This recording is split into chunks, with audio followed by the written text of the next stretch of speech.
I used to think silence was peace. When I was younger, maybe 6 or 7, our house always sounded the same.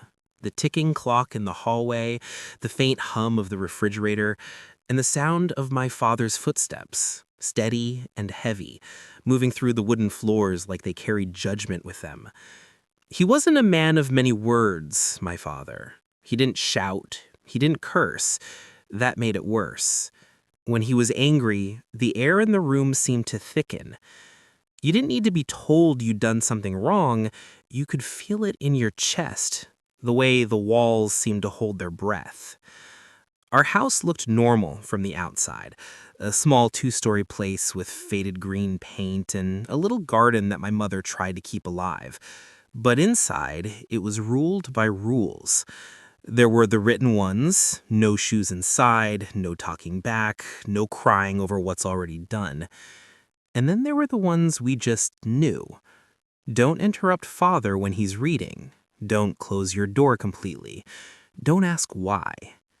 Mother followed those rules better than anyone. She spoke softly, smiled at the right times, and always kept the house spotless. Sometimes, when my father wasn't looking, she'd slip me a small smile, one of those half-hearted, apologetic ones that said, "I'm sorry, but this is how it has to be."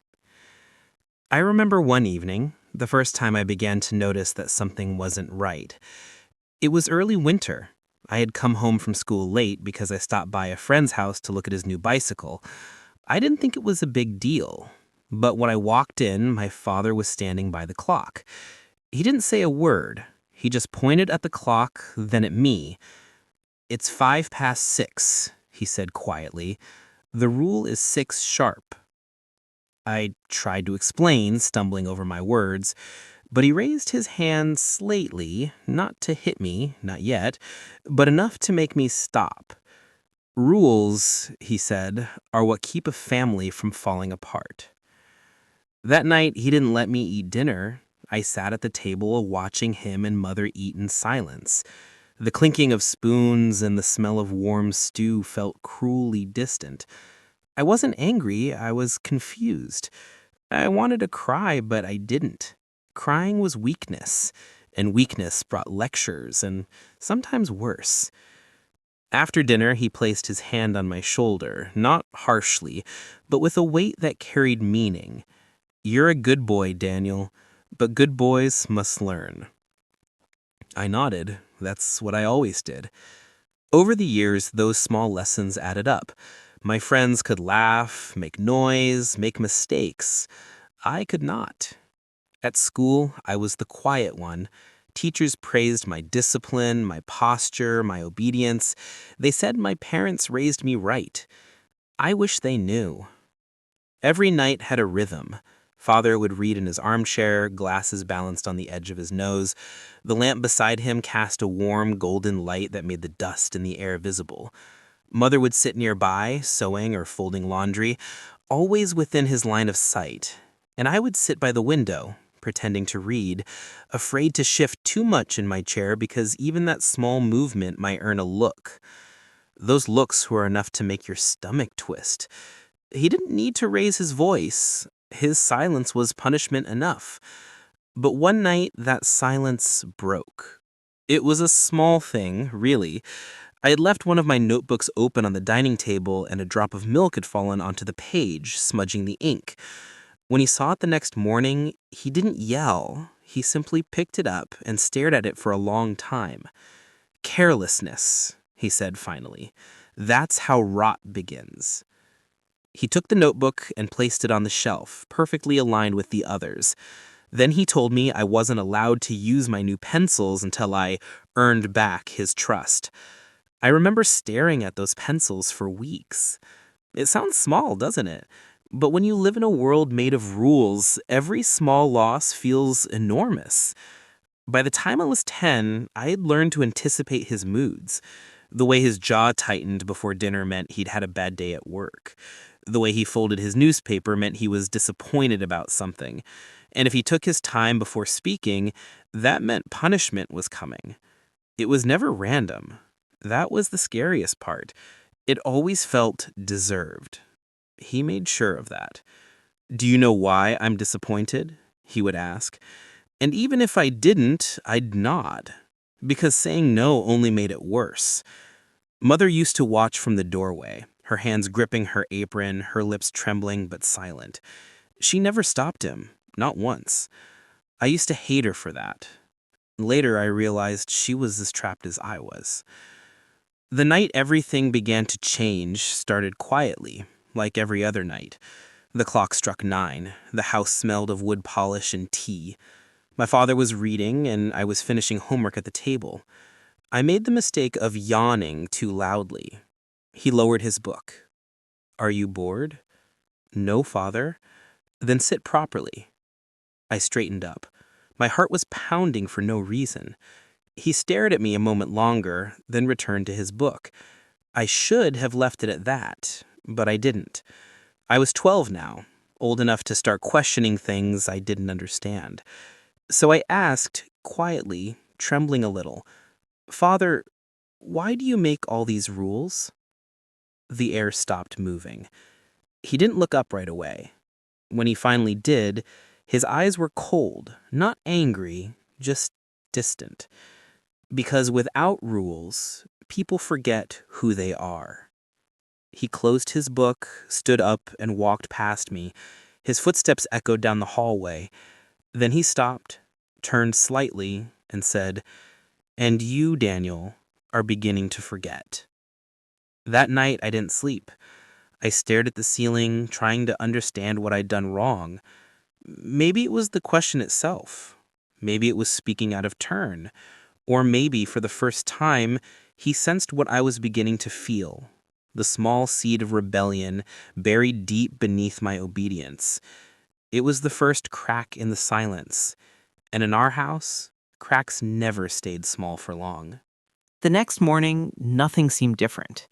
The sunlight fell through the kitchen curtains in pale gold stripes, the air smelled faintly of toast, and my father sat at the table reading the newspaper as he always did.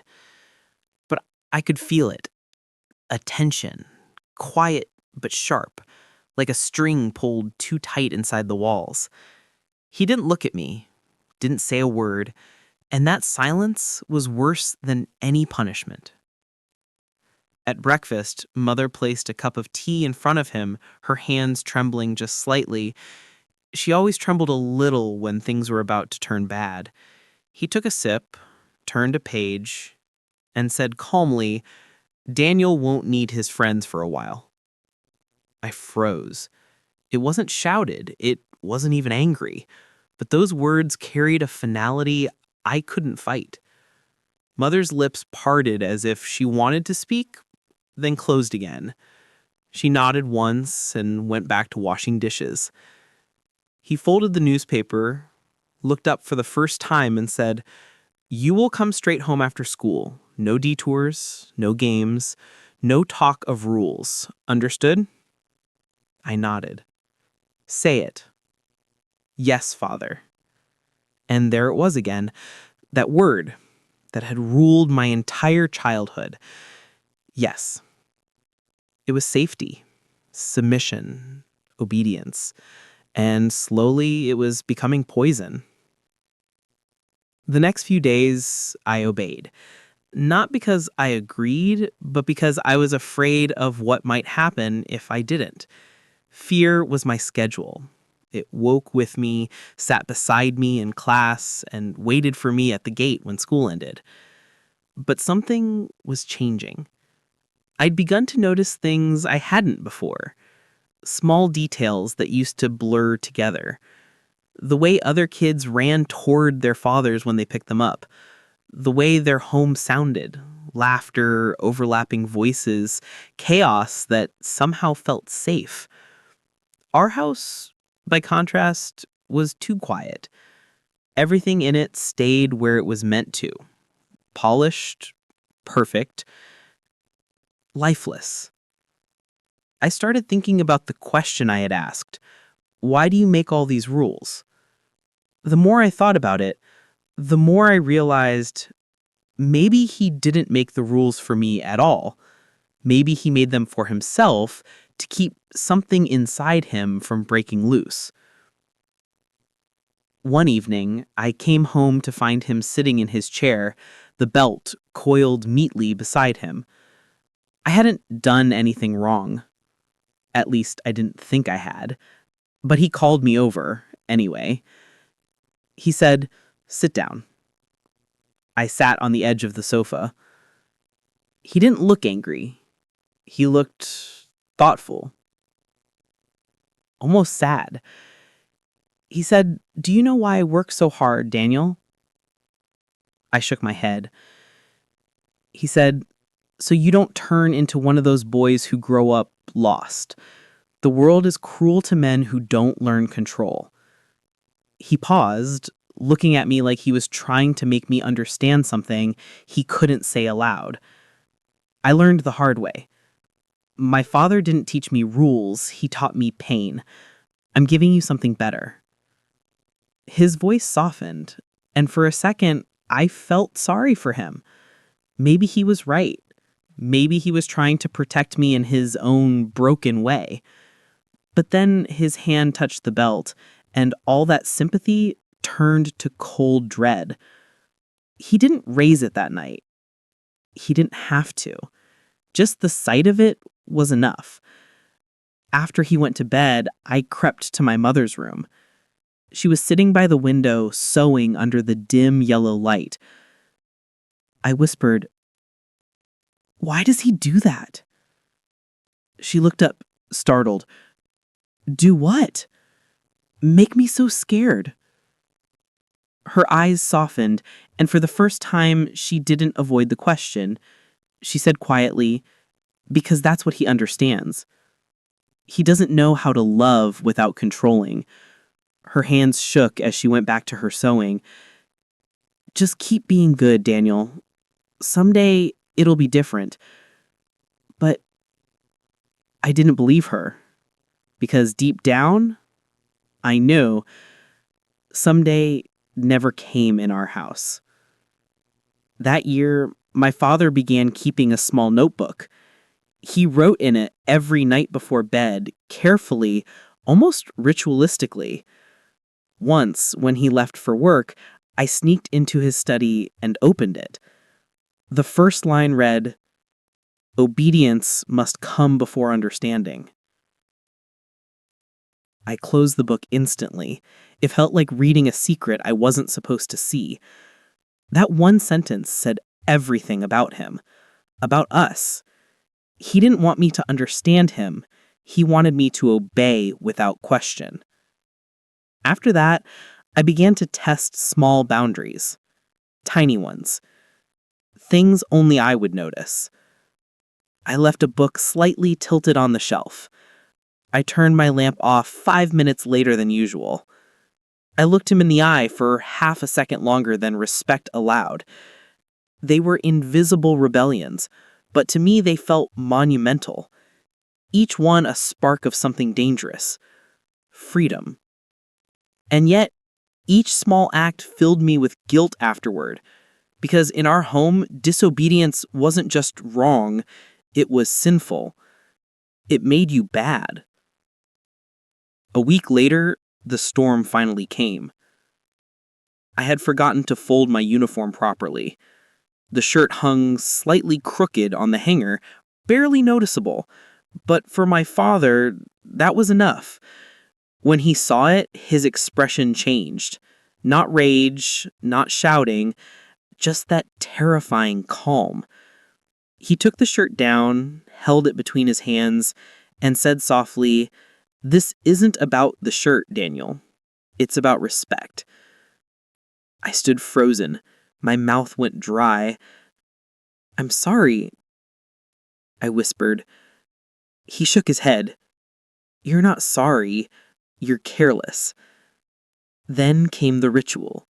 His measured steps, the sound of his breath, the belt being lifted, and the world shrinking to the sound of his voice saying, "This is how you learn." I didn't cry. Not that time. I just stood there, hands clenched, heart thundering, my whole body burning, not from pain, but from shame. Afterwards, he told me to put the shirt back, perfectly folded. When I did, he nodded with approval. See? You can learn. I looked at him, not with fear this time, but with something new, something colder. I realized he didn't see me as a person anymore. I was a reflection, something to polish until it shined the way he wanted. That night, I stared at the mirror in my room, touching the faint red mark on my wrist. I whispered to my reflection, one day I won't say yes. And that whisper, that tiny rebellion, felt like the loudest sound I'd ever made. Years later, when I think back on that night, I realize that was when the silence between us began to rot. It didn't happen suddenly, not with shouting or slammed doors, but slowly, like the quiet decay of something that once looked whole. I started spending more time alone, in the attic, in the garden shed, anywhere his footsteps couldn't reach. I would trace the lines on my palms, wondering if every child's hands trembled like mine when they heard their father's voice. Mother tried to keep the peace, as always. She'd leave little notes by my bed. I'm proud of you. Be strong. He loves you in his own way. But the words felt like ghosts. They tried to comfort, but they never touched anything real. By the time I turned 15, I had stopped speaking much at all. At school, teachers called me disciplined, focused, mature for my age. They didn't know that every straight line in my handwriting, every perfect answer, was carved from fear. I didn't study to learn. I studied to avoid mistakes, because in my house, mistakes had consequences. One autumn evening, my father came home early. I was at my desk, reading quietly, when he knocked once and entered. He looked tired, older than I had ever seen him. He said, "Close the book," softly. I obeyed. He sat across from me, eyes heavy. He said, "Daniel, I know you think I'm hard on you, but you'll thank me someday. When the world tries to break you, you'll remember I already taught you how to stand." I wanted to believe him, but his lessons hadn't taught me how to stand. They'd taught me how to endure, how to shrink myself just enough to survive. That night after he left my room, I cried, not because of what he'd done, but because I realized something terrifying. I didn't know who I was when he wasn't telling me. A few months later, the breaking point came. It was winter, sharp air, gray skies, the kind of cold that made even the walls groan. My father had found a drawing I'd made for an art assignment. It was of our family, but I'd drawn him without a face. He stared at it for a long time, his fingers trembling slightly. Then he said, "So, that's how you see me." I didn't answer. "Speak." Still, I said nothing. That silence, that small act of defiance, was worse than shouting. He tore the paper in half. "You think you're grown now? You think you can judge me?" His voice cracked, not from rage, but from something deeper. Humiliation, maybe fear. He raised his hand halfway, then stopped himself. The belt remained untouched on the chair. Instead, he whispered, "You've changed." And I said, for the first time in my life, "So have you." For a second, neither of us breathed. The words hung there, fragile and final. He turned and walked away. The door shut softly, but the silence that followed was absolute. That was the last night he ever tried to discipline me. Years later, when I left home, my mother hugged me longer than usual. She whispered, "Write to him. He'll never say it, but he misses you already." I nodded, but I didn't. not for years. I built a life outside those walls, one filled with noise, mistakes, freedom. I laughed too loud. I broke routines. I let people in, even when it hurt. But every time I heard a belt snap or a door creak, a part of me still froze, a shadow that never fully left.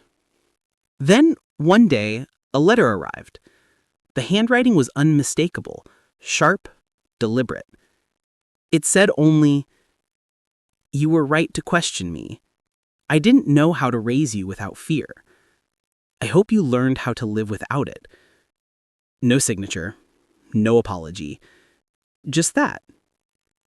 And somehow that one single line undid me. Because for the first time, it sounded like he wasn't talking as a father, he was talking as a man. I went back home that winter. The house looked smaller than I remembered. The paint was peeling, the garden wild. He was sitting in his chair, older, thinner, but his eyes, those same strict, commanding eyes, had softened. He smiled faintly. "You came." I did. A long pause. He asked almost playfully, "Are you still following all the rules?"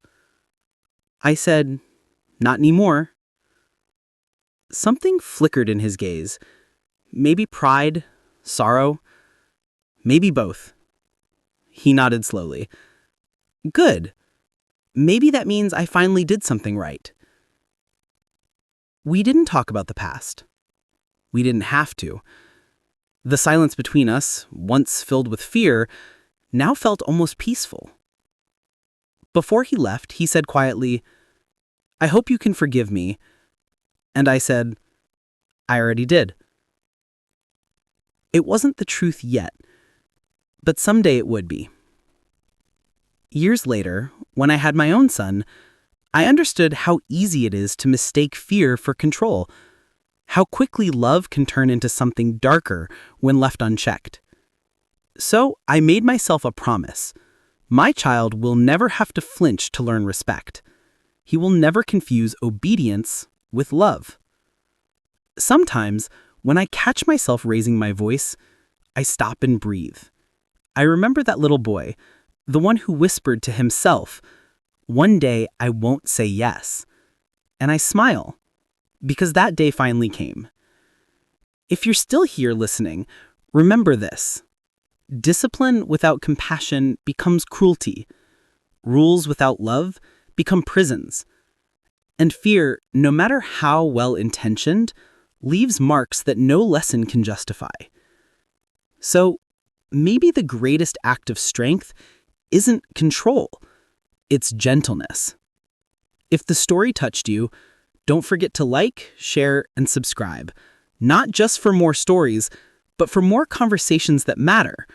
Because sometimes storytelling isn't about escape, it's about remembering and healing what silence once broke.